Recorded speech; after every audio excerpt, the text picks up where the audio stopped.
Hello guys, welcome to our YouTube channel, and today we are going to learn how to fix Discord installation problem. So let's get started. So to do that, what you can do is first of all check if any other Discord task is running in your background. So if it is running in your background, you just have to close that. So to close that, what you can do is just click on the arrow which is on the bottom right corner of your screen, and after clicking on that arrow, select Discord, just right click on Discord and just click on quit Discord. And after doing so, now what you have to do is enter or type in Ctrl Shift Escape.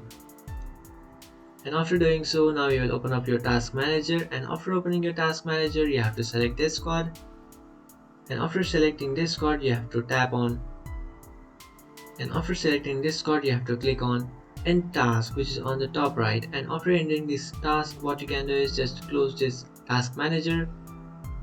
And after closing your task manager, now you have to type in Windows R.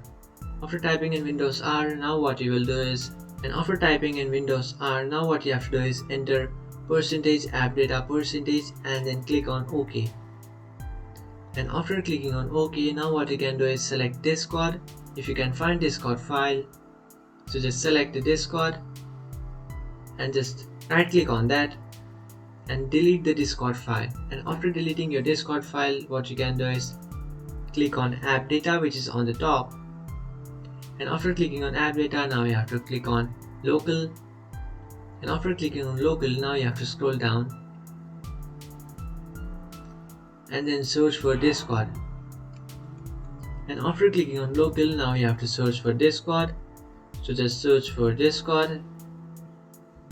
After searching for Discord, just tap on that and then right click on your Discord file and just delete that file. And after deleting that file, you just have to close this window and open up a browser. You can choose any browser you like, and after opening up a browser, in search bar you have to search for discord.com. After searching for discord.com, now you have to click on download for Windows, and you have to download this Discord for your Windows. And after doing so, and after doing all this, now you have to restart your device, and after restarting your device you will fix your Discord problem. So that's it guys, this is how to fix Discord installation has failed problem. If you find this video helpful, don't forget to like and subscribe to our channel. If you have any doubts, feel free to comment below. Thanks for watching.